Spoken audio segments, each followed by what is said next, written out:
Hello, hello! Welcome back to my channel on a Tuesday talent post for Spiegelmom Scraps. I am very honored that she invited me to be the guest designer this month. This layout is all about the Holly Berries sequin mix and the Shimmerz Texturez texture paste in Gold Mine. I started off with a black background because my photos are nighttime photos of my Christmas decorations last year and all the wonderful lights. I wanted them to pop off the background and also to have this gold paste and the sequins pop from the background. I have a cut file in my silhouette that is brush strokes, and I am not sure where that came from. I looked and looked and I cannot find the source. There's nothing in the file info. But they were a little wider, and I actually made them a little thinner, which you'll see eventually that's going to change. But to start off with, I made them a little thinner. So I made a stencil just using some scrap cardstock, printed cardstock paper from an old pad. I was a little worried that the paste would go under the edges, but this is actually going to work really well using both a little palette knife and a card. I'm going to go ahead and fast forward because it's just the same repetitive motion, and we'll go to the end result after it's dry. There was only one spot that I felt it went under the stencil, so I went ahead and just used a baby wipe and my nail and got all of that off. I was able to do that because this is a cardstock that's super thick. It's like 120 pounds and it is chalkboard cardstock. That thing doesn't budge. So a little bit of the moisture didn't affect it at all. Here you can see the texture of it, how thick it is, and the shimmer. I've only started dabbling into mixed media this year, and this is the first time I've used a texture paste and cut a stencil out of cardstock. It's a lot of fun. I really like the crisp results, so it's definitely not the last time I'll be doing something like this. Once everything's thoroughly dry, I do prop up some of my photos on foam and start laying them out. Once I get them all there, it's gonna cause me to shift my design a little further to the left because I did want to have some of the lines showing up on the right hand side. A bit of my process is cut off because I hadn't put my phone in airplane mode, and of course I got a phone call that interrupted the recording. But I took all the sequins out and I started laying them out how I wanted them, and I realized that my lines of texture paste weren't thick enough for the design that I wanted. So here I'm taking everything apart. I went back to the Silhouette Studio, extended the brush strokes back to an original width and cut that, and I'm putting it over the existing lines so that I can make them thicker. This will mean that the paste is going to fill in the black holes. Because there's already dry texture paste there, I felt that the stencil wasn't laying flat against my background as well. So I just folded up some of the washi and put it in between just to keep it from lifting and having paste go past my lines. I'm going to go ahead and fast forward this process and come back with the end result. The stencil lifted up really well. There's only one spot up above, but I didn't bother with trying to clear it out because I knew that the sequins would be covering up the top edge anyway. And I didn't wait for it to dry this time. My idea was to put the sequins on at the top of each line, kind of like when you have sprinkles on top of icing, and I wanted them to get into the texture paste a bit, also use that as adhesive. To be honest, next time I would probably let it dry completely and then use my glue because I had to be extra careful and it was very smeary. Now at this part, I'm really speeding this up. Normally I speed up my videos about 6 times to 8 times to 10 times, depending on the section. This time I sped it up 30 times. Just because it's kind of mesmerizing to watch people do something like this. I didn't really want to cut it all off. And plus, it's sort of like wish fulfillment. I wish this is how fast it went in real time. My real time was about 33 minutes. We're just about to slow back down, and I was going to start building up on the layout, then decided against it because it is just super smeary wet. So what I'm going to do is find the rest of my title. I'm going to pair some tile stickers with the large acrylic because the whole title is going to be "'Twas the Night Before Christmas."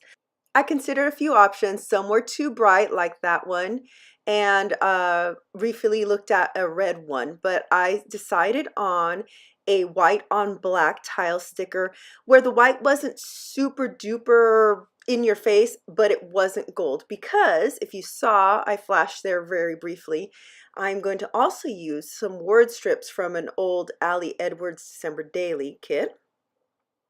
So my thinking with the title is, because the acrylic is white, I wanted to go with the white letters, and it's going to read as a grouping with the photos that have the white border. In essence, when I look at my design, or at least this is how I feel, we got a strong foreground that's going to be comprised of my title, my photos, and my journaling, and then a strong background which has the shimmer paste, the sequins, these little word strips, there they are with the gold words, and then a few other little bits and pieces. And they're both strong, I keep using that word, but they don't feel like they compete with each other. I feel like you can see distinctly the foreground and distinctly the background, but they work harmoniously. At least that's my story, and I'm going to stick with it.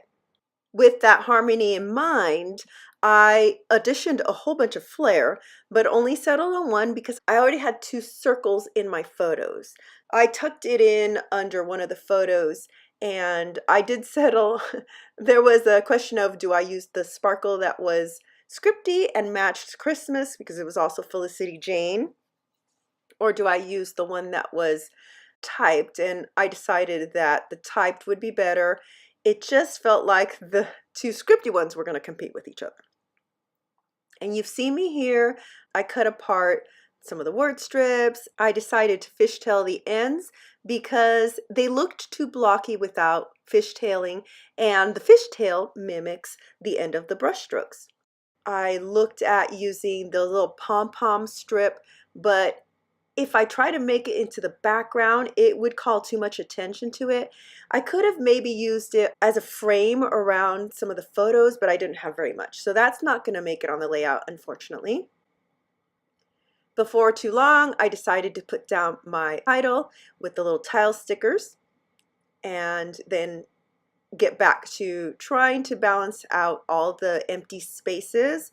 I don't want to cover everything up, but definitely there was just too much black empty space. And that's what I like these guys for. These little word strips, they're black, they're not as deep, but they sort of meld into the background, and the golds meld into the background. I'm using a really thin washi.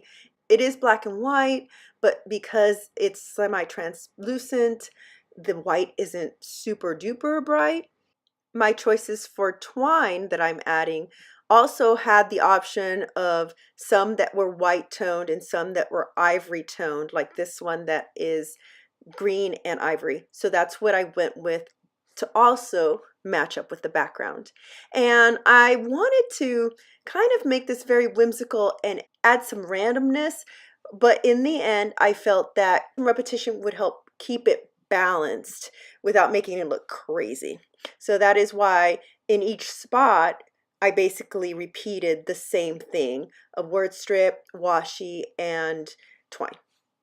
In a few seconds, I will be using my tiny attacher to attach all the twine pieces.